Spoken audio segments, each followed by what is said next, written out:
오늘은 웨스트민스터 신앙고백서 27장의 내용입니다. 28장의 내용입니다. 세례에 대해서 우리 함께 살펴보도록 하겠습니다. 우리가 저번 설교를 통해서 성례에 대해서 배웠고, 성례라는 것이 결국 예수님이 명령하신 세례와 성찬 두 가지를 가리키는 것이라고 저희들이 배우게 되었습니다.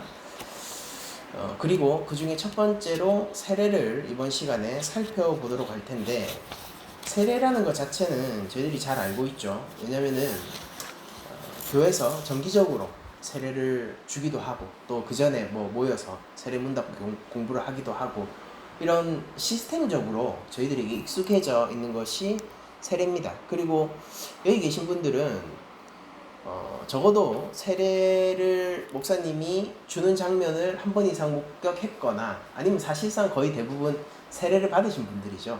자신이 경험자인데, 그러면은 우리 형제 자매들이 받고 있는 세례가 무엇인지, 그리고 또 내가 받았던 그 세례가 무엇인지 다시 한번 의미를 되새겨 봄으로써 그리스도의 은혜와 하나님의 사랑이 오늘 예배 시간에 다시 한번 확립되고 우리 삶 속에서 다시 한번 서는 시간이 되기를 소망하면서 한번 내용을 살펴보도록 하겠습니다.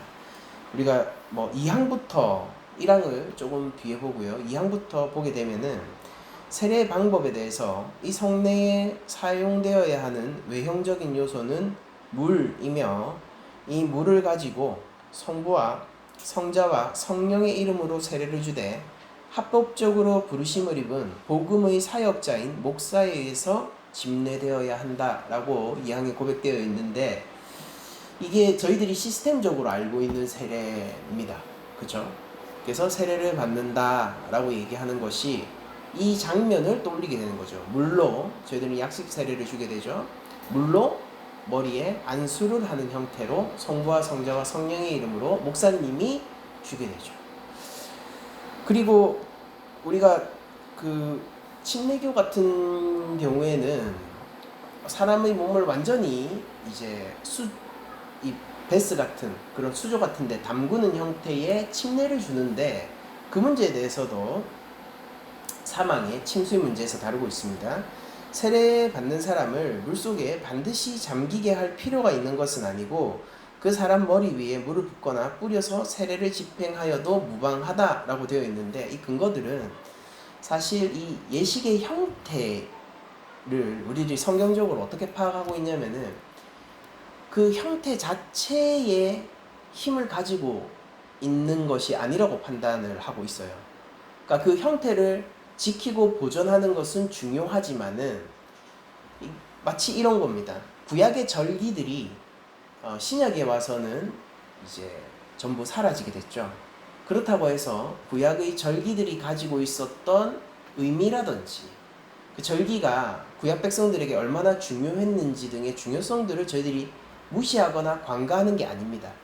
그래서 예수님이 받으셨던 세례의 형태를 다양하게 주장하기도 하고, 사도행전에 이제 많은 사람들이 이디오피아의 내시도 그 자리에서 빌립의 이야기를 듣고 바로 세례를 받곤 하죠.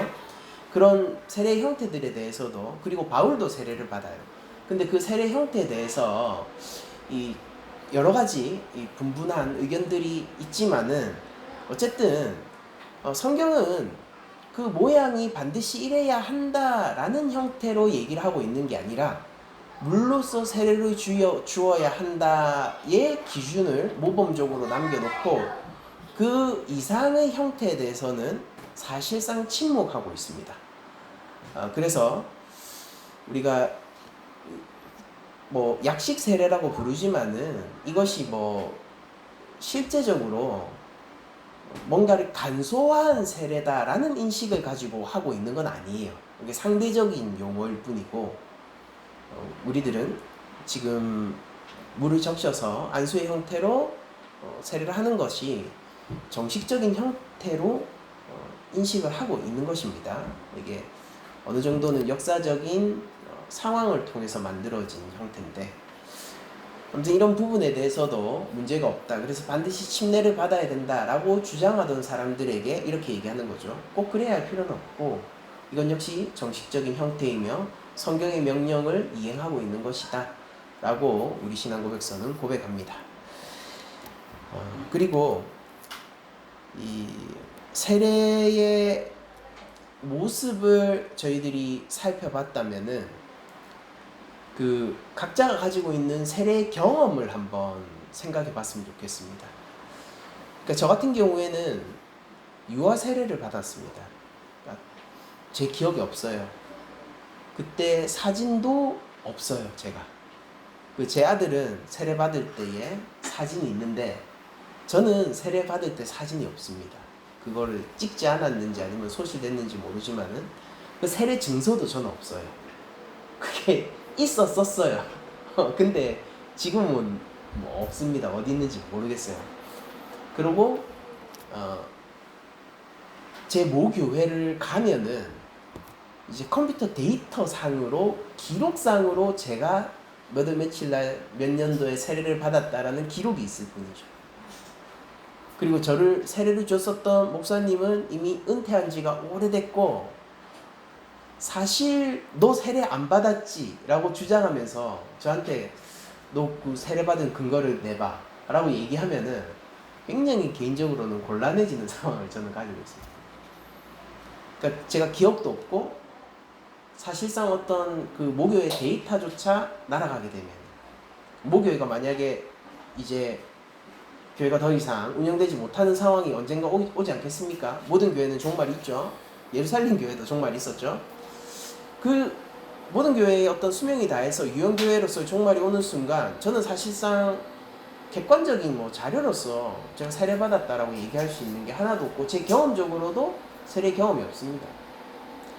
반면 제 아내는요, 성인이 되고 나서 그것도 한참 성인이 되고 나서 뭐 20대 이런 것도 아니에요. 30대 중반을 넘어서 예수님을 믿기 시작했기 때문에 제 아내의 경우에는 세례 기억이 굉장히 또렷하고요. 세례 과정에 대해서도 문답을 하고 그 가운데서 어떤 일들이 벌어지고 이랬던 부분들 있잖아요.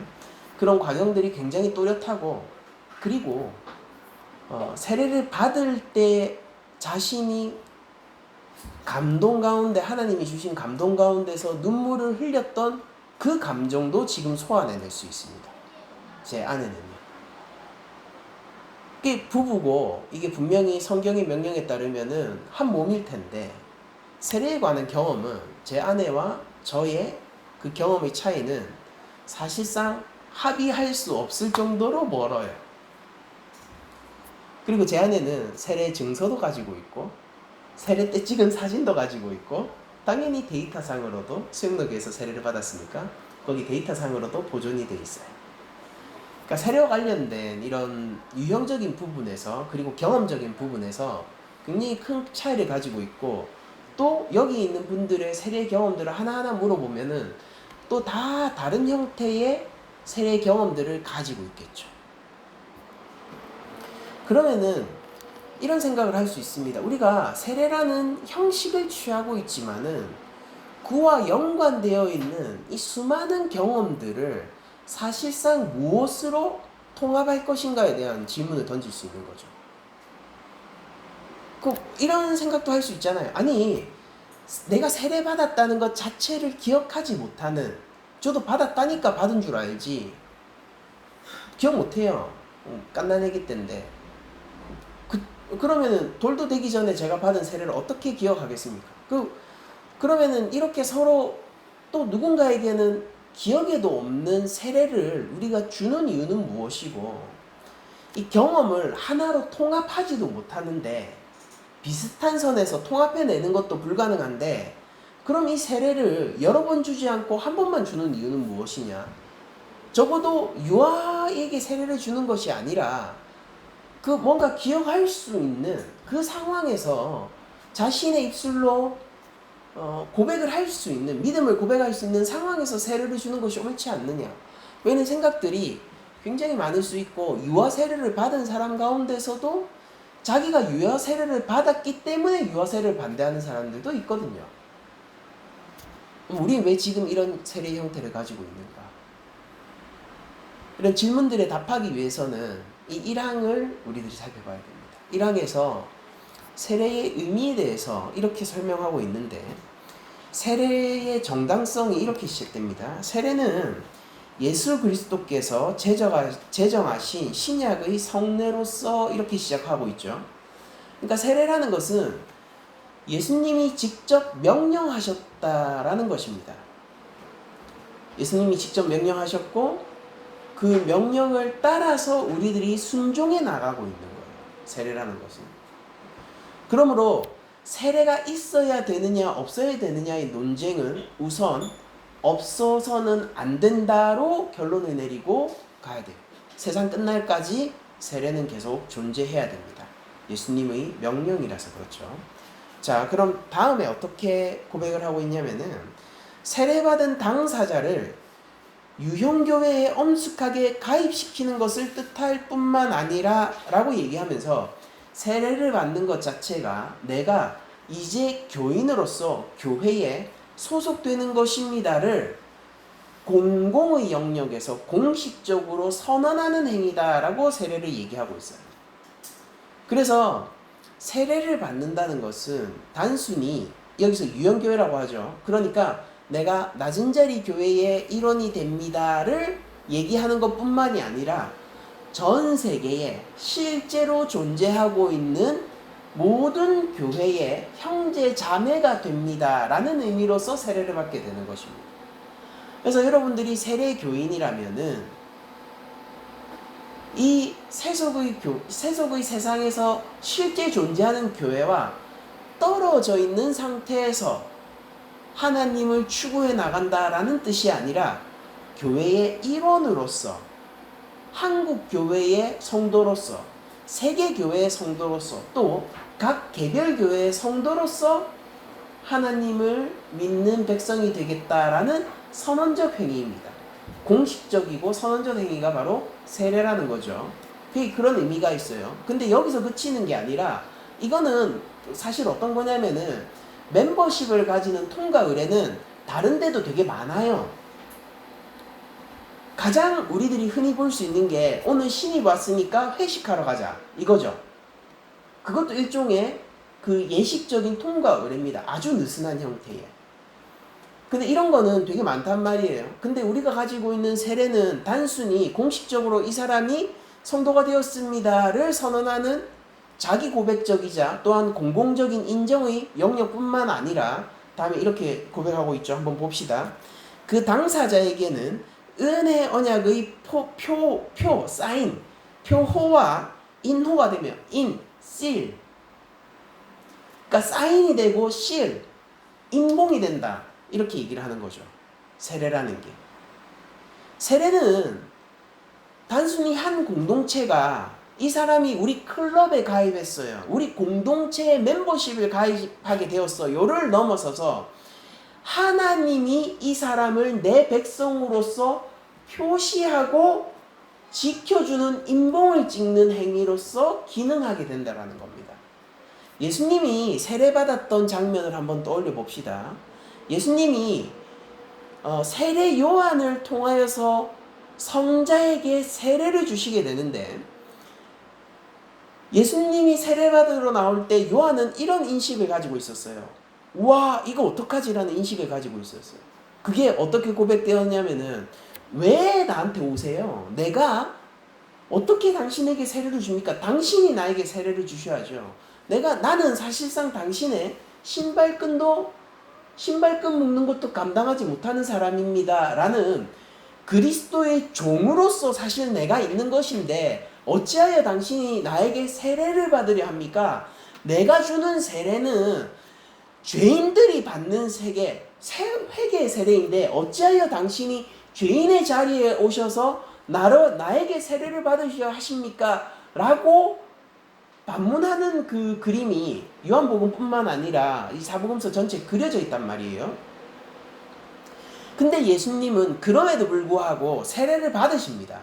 그리고 세례를 받을 때, 성자께서 세례를 받을 때, 그 세례를 성자께서 허락하시고 주관하신 게 되죠. 그러니까 세례 요한의 의지는 어땠습니까? 이거 내가 하면 안 되는데요가 세례 요한의 의지였어요. 근데 그 세례의 의지는 개인에게서 나오는 것이었다면은 거기서 세례가 무산됐어야 될 거예요. 근데 세례의 의지가 성자 본인에게 있었기 때문에 예수 그리스도의 의지와 권위 가운데서 스스로 비하되는 세례가 실행될 수 있었던 것입니다. 그래서 예수님이 그 세례의 주관자이자, 이게 웃긴 거예요. 예수님은 참 이중적인 직분을 많이 가지고 계신데 세례의 주관자이자 또 동시에 세례의 피세례자로서 그 자리에 가시게 되는 겁니다. 마치 예수님이 제사장인데 스스로 제물이신 것과 비슷한 구도죠. 이제 그 자리에 가서 세례를 받으시게 되는데 그 세례를 받게 될 때에 성령님이 비둘기처럼 내려오고 하늘에서 성부께서 선언을 하시게 되는데 그 선언적인 행위가 무엇이? 그 선언이 뭐냐면은 이거예요. 이는 내 사랑하는 아들이다가 선언적인 행위입니다. 성령이 함께 하심은 성령의, 우리가 누가복음의 컨텍스트에서 보면은 성령의 능력이 그와 함께 하게 됨을 뜻하는 것이요. 하나님이 이는 내 사랑하는 아들이다 라고 선언하는 것은 여기서 나오는 인봉이에요. 실. 그러니까 하나님이 선언해버리고 그 외부의 어떤 것으로부터 하나님의 사랑을 끊지 못하는 선언을 하시는 게 예수님의 세례 가운데 담겨져 있는 거라죠. 그러면은 우리들이 받는 세례는 예수님이 받았던 회개의 세례보다 더 나은 세례를 우리들이 받게 됩니다. 물과 성령으로 받는 세례를 오늘날 우리가 받게 되는 거거든요. 그러면 이거는 어디에 속해 있는 거겠습니까? 예수님이 세례받기 이전에 죄인들이 그 세례 요한 앞에 나와서 받던 그 세례겠습니까? 아니에요. 그것이 갱신되어지고 더 확장된 형태의 그리스도께서 주관하시는 세례 형태를 우리들이 받게 되는 겁니다. 그래서 이거는 단순히 공적으로 이 사람은 우리 교회 멤버십을 가지기로 했어요 라고 선언하는 행위를 넘어서서 하나님이 천상 가운데서 선언하는 행위로 이어지는 거예요. 세례라는 거는. 이는 내 사랑하는 자녀다 라고 우리에게 선언해 주시는 겁니다. 예수님이 이는 이제 나와 연합한 내가 머리이요 나의 몸된 교회다 라고 선언해 주시는 거예요. 성령님이 이제 우리와 함께 하셔서 능력을 베풀어 주시고 인도해 주실 것을 선언하는 것이 바로 세례라는 행위인 것입니다. 그래서 우리가 세례를 받게 되는 것은 거룩한 예식으로서 인식하고 받아야 되는 것이며 그 집행의 과정에 있어서도 굉장히 조심스럽게 그리고 신앙적 양심을 따라서 진행되어야 되는 거죠. 많은 사람들이 제 모교회에서 있었던 일들 중에 뭐냐면은 많은 사람들이요 그냥 세례 받으라고 광고해가지고 이제 나이가 돼서 세례를 받는 경우들이 많았어요. 제자훈련 그냥 프로그램 입수하듯이 세례를 받고는 했는데 그렇게 하면 안 됩니다. 세례는 바른 형태로 치러지는 예식은 아니에요.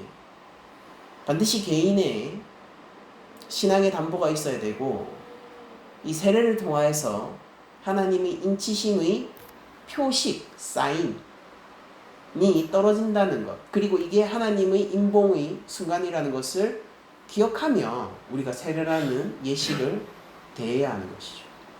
그러니까 이날은 세례가 벌어지는 날은요 굉장히 기쁜 날이에요.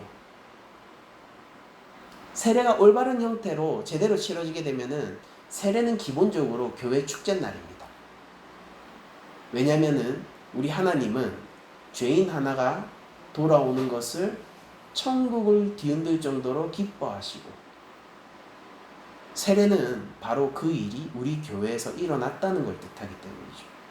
그러니까 기본적으로 세례의 무드는 기쁨과 잔치의 날이라는 무드를 가지게 되겠죠. 계속 읽겠습니다. 그래서 은혜 언약 은혜 언약이라는 게 예수님 십자가 은혜 언약을 얘기하는 거죠. 복음.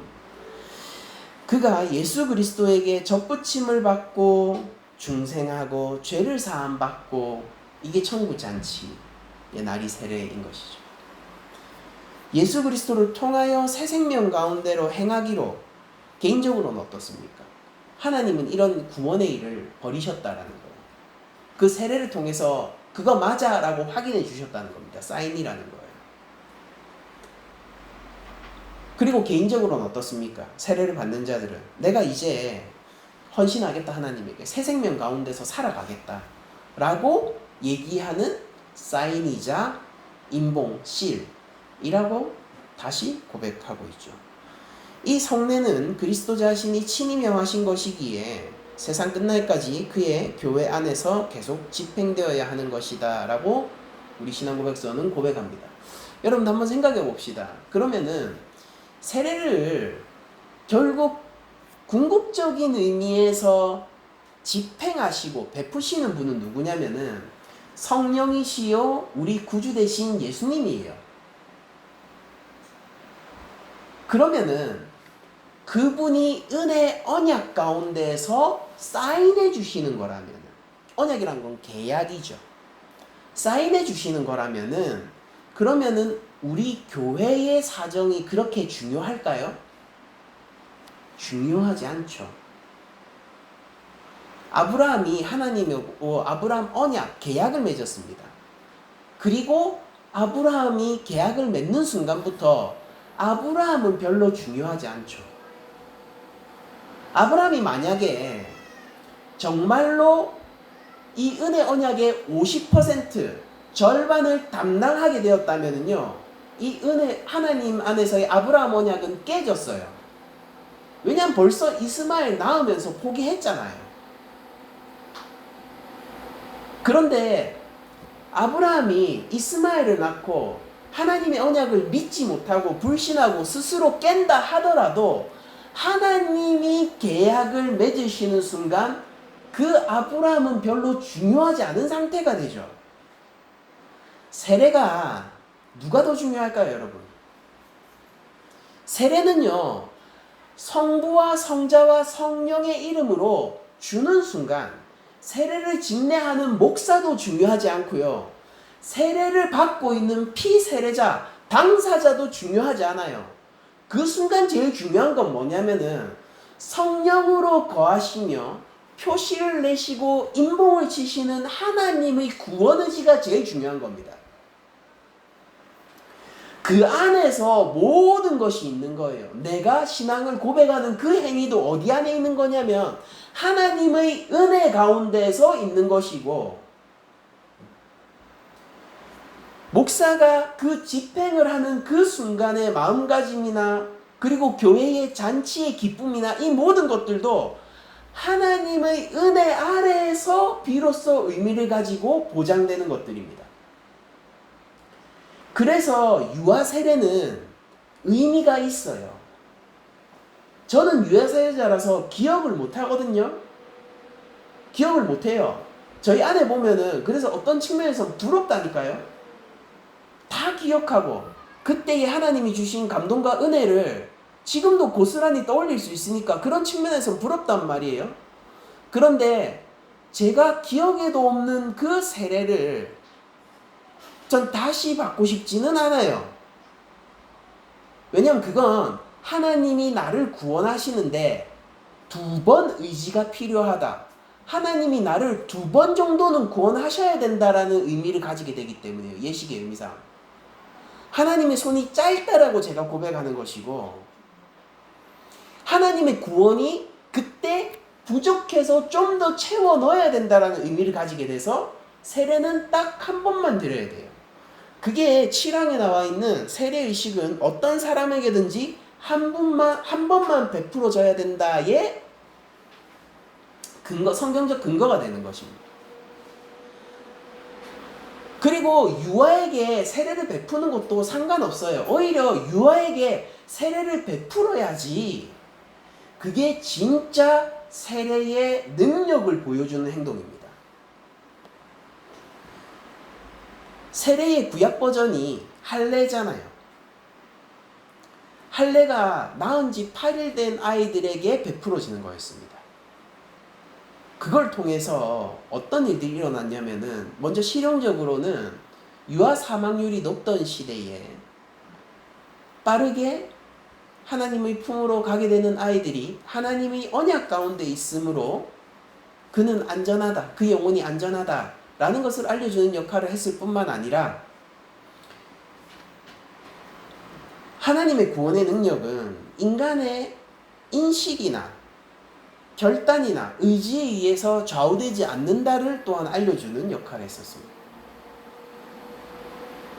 언약에 당사자가 있으면요, 그 당사자가 보통 굉장히 중요하잖아요. 갑과 을이 있으면은 갑이 계약을 모두 이행하고 을도 그에 맞춰서 계약을 전부 이행해야지 이 언약이라는 게 성립될 거 아닙니까? 근데 얘가 미래에 어떻게 될지도 몰라요. 얘가 이방 여인과 결혼할지도 모르고 바알과 아세라를 섬길 수도 있어요. 그럼에도 불구하고 낳은 지 8일 만에 할례를 주면서 얘는 하나님 백성이다 이렇게 선언해버리는 거예요. 그게 이스라엘의 신앙 고백이에요. 한 개인의 신앙 고백이 아니라 바로 이게 이스라엘의 신앙 고백인 거예요. 유아 세례를 주는 게 우리 한국 교회의 신앙 고백이고 세계 교회의 신앙 고백이고 하나님 백성 공동체의 신앙 고백입니다. 하나님의 구원은 우리의 의지를 아득히 상회하는 것입니다. 하나님의 구원과 하나님의 능력과 하나님의 은혜는 우리가 가지고 있는 알량한 순종, 알량한 자기의, 알량한 계약 몇 퍼센트 이행했네 이런 것들을 아득히 상회하는 것입니다. 그게 바로 유아 세례를 통해서 보여지는 것이에요. 그래서 우리가 이 신앙 고백을 보면은요, 사회 세례의 대상이 나오죠. 그리스도에 대하여 신앙과 순종을 실제로 고백한 사람들 뿐만 아니라 양친이 다 믿거나 어느 한편만 믿는 집의 유아들도 세례를 받을 수 있다라고 얘기하는 거예요. 하나님이 세상의 주관자이시고 역사의 주관자이시고 교회를 지키시는 분이라면 한번 생각해 보세요. 하나님 백성의 자녀가 하나님과 연관이 없을 가능성이 더 적죠. 제가 하나님을 따라가기를 원하는 하나님의 백성이고 제 아내가 하나님 나라를 살기 원하는 하나님 나라의 백성입니다. 우리 가정 가운데 하나님이 주권적으로 한 생명을 보내주셨어요. 그게 우리 아민입니다. 아민이가 하나님 백성일지 아닐지 우리가 커봐야지 알아 라고 얘기하는 게 역사의 주관자 대신 교회의 주관자 대신 하나님에 대한 의심 같은 거란 말이에요. 얘가 어째 될 값에 얘 미래가 중요하기보다는 우리 교회적인 고백으로서 우리는 유아 세례를 주는 겁니다. 그리고 교회는 공적인 교회는요, 유아 세례를 받기 위해서 나오면은 그 부모 중에 한 명이 믿으면은요 공식적으로 세례를 베풀게 되는 것이죠. 그러니까 세례가 이거 인간 입장에서 우리들이 자꾸 세례에 대해서 논쟁을 할 때 세례가 자꾸 우리 인간 입장에서 소술되는 경향들이 있어요.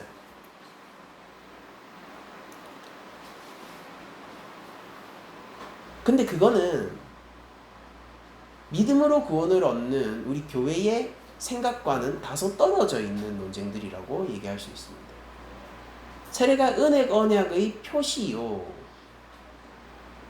하나님의 임봉의 순간이라면은, 그러면은 타락한 타락한 목사에게 세례를 받은 그 세례도 충실한 세례요, 인지가 없을 때 받는 유아 세례도 충실한 세례인 것입니다. 지난주 제가 잠깐 말씀드렸지만은 종교개혁 당시에 가톨릭에서 받았던 그 타락한 그 사제들에게 받았던 세례, 나 너무 후회해, 다시 받을래 라고 해서 세례를 다시 베푼 재세례파 운동이 있었고 그 그룹이 있었습니다. 그러니까 세례의 문제 때문에 떨어져 나간 거예요. 다른 신학은 다 똑같은데. 근데 그 사람들이 뭐에 꽂혀 있었냐면은 이 세례를 준 사람이 너무 타락한 사제다, 나에게 구원에 대해서 거짓말을 했고 뒤로는 그걸 이용해가지고 돈을 쌓아놓고 형제자매들이 굶어갈 때 더욱더 혹독하게 대했고, 자기는 뒤에서 고기를 먹던 그 사제에게 내가 세례를 받았었는데 이거 나 너무 싫다, 이거 나 다시 받고 싶다 라는 사람들이 있었단 말이에요. 그러나 개혁주의 신학을 가지고 있던 목사들은 이렇게 얘기했습니다. 그 세례는 누가 주었느냐, 그것이 중요한 것이 아니요, 성부와 성자와 성령의 이름으로 베풀어졌다는 사실이 더욱 중요하다. 그리고 그 사실이 다른 모든 것을 덮고도 남는다 라고 얘기하던 것이 바로 우리 세례에 대한 관점입니다. 그럼 여기서 한번 생각해 보면은 세례 예식 있잖아요. 예식은 중요하고 경홀히 여기면 안 되고 예수님이 명령하신 거룩한 예식이죠. 말 그대로 거룩한 예식입니다. 그러나 이 예식 자체가 힘을 가지고 있습니까? 아니에요. 아니에요. 회개랑 비슷하죠. 회개는 어떤 겁니까? 회개는 하나님의 구원을 가져다주는 창구잖아요. 근데 회개 자체가 능력이 있는 거예요? 아니죠. 회개는 그냥 나 망했습니다, 나 죄인입니다, 나 죽어야 됩니다 라는 자기 고백이잖아요. 내 처지가 하나님 앞에서 죄인으로서 죽게 되었는데 그걸 인식하는 거나 인식하지 못하는 거나 고백하는 거나 고백하지 못하는 거나 뭐가 그렇게 다릅니까? 혜성이 지구에 다가오면서 충돌을 하는 순간 피할 수 없는 그 지구 멸망의 순간이 있다라고 우리가 가정을 해보죠. 그럼 혜성이 지구를 향해서 시시각각으로 달려오는 그 순간 그 사실을 아는 사람이랑 모르는 사람이랑 뭐가 그렇게 다르겠어요? 그 사실을 아는 과학자들은 번민에 빠질 것이고 그 사실을 모르는 우리들은 그냥 유튜브 보다가 죽겠죠. 일하고 있다가 죽겠죠. 운전하다가 그냥 죽겠죠. 과학자들은요, 그 사실을 관측한 천문학자들은 어떻게 했습니까? 번민하다 죽겠죠. 운명에 뭐가 그렇게 다르단 말이에요? 그게 무슨 능력이 있단 말이에요? 하나님이 세상을 심판하신다, 근데 내가 그 심판의 대상이다를 고백하는 게 뭐가 그렇게 능력이 있는 거냔 말이에요. 근데 왜 회개가 구원을 가져오느냐면은 하나님이 회개를 기뻐하시고 하나님이 긍휼을 베푸시길 원하니까 그 회개가 효력을 가지는 거란 말이에요. 세례도 똑같아요. 세례 예식 자체는 그렇게 중요한 게 아니에요. 다시 얘기할게요. 거룩한 예식입니다. 그러나 그 자체로 능력이나 효력을 가지고 있는 게 아닙니다. 나중에 성찬도 똑같습니다. 다음 주 보시면은. 그럼 무엇이 능력이냐면은 주께서 이 형태를 통해서, 이 예식을 통해서 성령의 인치심을 그리고 구원의 언약을 인장을 주시기로 결심하셨다라는 주 예수 그리스도의 의지가 더 중요한 것입니다. 그래서 주님의 의지로 오신 성령의 능력이 있기 때문에 비로소 세례는 효력을 가지게 되는 거예요. 생각해 보세요. 회개는 그 자체로 능력이 없죠. 근데 하나님이 회개하는 자를 구원하시고 달리 보시기로 결심하셔서 긍휼과 사랑의 은혜를 베풀기로 하셨어요. 그러면은 그때부터는 회개 자체의 능력 때문이 아니라 하나님의 긍휼과 사랑 때문에 회개는 무엇과도 대처될 수 없는 위치를 가지게 됩니다. 세례는요, 무엇과도 대체될 수 없는 예식의 자리를 가지게 되는데 그 근거와 능력은 세례 자체에 있는 게 아니라 예수님이 세례를 통해 제자를 삼고 하나님 백성을 인치시기로 그리고 세례를 통해 성령을 주시기로 결단하셨기 때문이에요. 그게 6번에 나와 있는 세례의 효력입니다. 먼저 5항부터 읽어보면은 이게 제가 앞서 말씀드린 세례는 그 자체로 능력이 있는 게 아니다 라고 말씀드린 게 5번인데 5항이 이렇게 되어 있죠. 이 의식을 모독하거나 무시하는 것은 커다란 죄가 된다. 그렇지만 거룩한 예식이다. 그렇지만 세례를 안 받았다고 해서 그 사람이 중생할 수 없다거나 구원을 못 받는다던가 또는 세례를 받은 사람은 모두 의심할 여지 없이 중생했다고 할 수 있을 만큼 세례의식에 은혜와 구원이 불가분하게 속해 있는 건 아니다. 그러니까 세례 받았다고 해서 그 사람의 참된 믿음과 구원을 보장해 주는 건 아니다. 무슨 얘기입니까? 세례 자체의 능력이 있는 건 아니다. 세례 받고도 변절하는 자가 있고 세례를 받지 않아도 참된 하나님의 백성이 있다. 그럼에도 불구하고 세례는 여전히 거룩하다. 왜냐? 그 다음 6항에 이렇게 나와 있죠. 세례의 효력은 그것이 집행되는 그 순간에 꼭 발생되는 것은 아니다. 그럼에도 불구하고 이 의식을 옳게 집행하면 하나님께서 정해놓으신 때에 여기서 계속 주어가 하나님이죠. 옳게 집행하면은 우리가 그러니까 순종하면 주께서 명령하신 대로 순종하면은 하나님께서 정해놓으신 때에 하나님 자신의 뜻하신 바 계획을 따라 약속된 은혜를 받도록 되어 있는 사람, 어른이든 유아든 사람에게 성령으로 말미암아 그 은혜가 제공될 뿐 아니라 실제 나타나고 부여된다. 이렇게 우리 신앙고백서는 얘기를 하고 있고 이게 성경적인 관점입니다. 그러므로 이렇게 생각하십시오. 세례를 받으실 분이 있다면은 하나님이 나를 구원하셨다는 사실을 고백하며 세례를 받으십시오. 주어를 나로 두지 말고 하나님으로 두세요. 유아 세례를 받아서 기억이 없는 분이 계시다면은 이렇게 생각하세요. 하나님이 내가 기억조차 없고 내 스스로의 의지조차 없을 때 나를 택정하셔서 미리 묻고 빠르게 붙드셔서 나를 그의 품 안으로 끌어안았다라고 하나님께 감사하십시오. 그리고 성인이 되어서 그 기억이 있고 세례를 받았던 순간을 떠올릴 수 있는 분이라면은 이렇게 생각하십시오. 하나님이 나를 불러주셔서 내가 이제 하나님의 은혜로 구원받게 되었으니 그것을 공식적으로 고백하고 하나님이 그걸 허락하시고 성령의 능력과 은혜로 나를 인치시고 계시니 이 얼마나 감사한가 라고 생각을 하시면 되는 겁니다. 세례는요, 그러니까 엄청 큰 맥락에서 하는 얘기죠. 우리가 이 예식이라는 세례는 한 사람의 다양한 사정을 품고 있습니다. 그러나 교회 차원에서는 한 가지를 얘기해요. 세례에 대한 다양한 기억들을 세례라는 한 예식은 좀 스펙트럼이 엄청나요. 무기억부터 감동의 순간까지. 이 엄청난 순간들을 세례라는 한 예식이 품고 있지만은 이거 어떻게 통합하나 싶을 수도 있지만은 그러나 세례는 교회적으로는 하나를 고백하는 거예요. 그게 뭐냐면 그리스도께서 이제 죽고 부활하시며 교회와 함께 사셨으니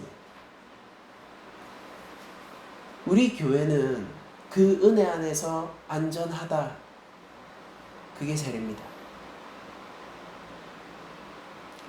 세례는요, 물에 빠졌다가 다시 살아오는 마치 이 옛 이스라엘 백성들이 홍해에 빠졌지만은 마치 마른 땅을 걷는 것처럼 살아나오는 그 구원과 자유의 시점과 상관이 있는 게 세례 예식입니다.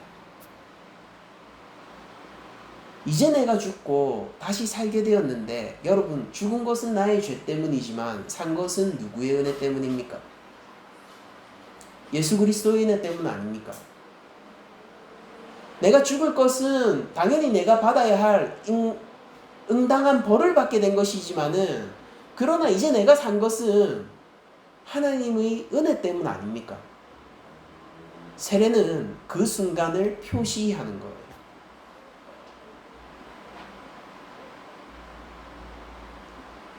그러므로 세례의 주인공은 고백을 하고 있는 나가 아니고 나를 고백할 수 있도록 구원해 주신 하나님이 주인공입니다.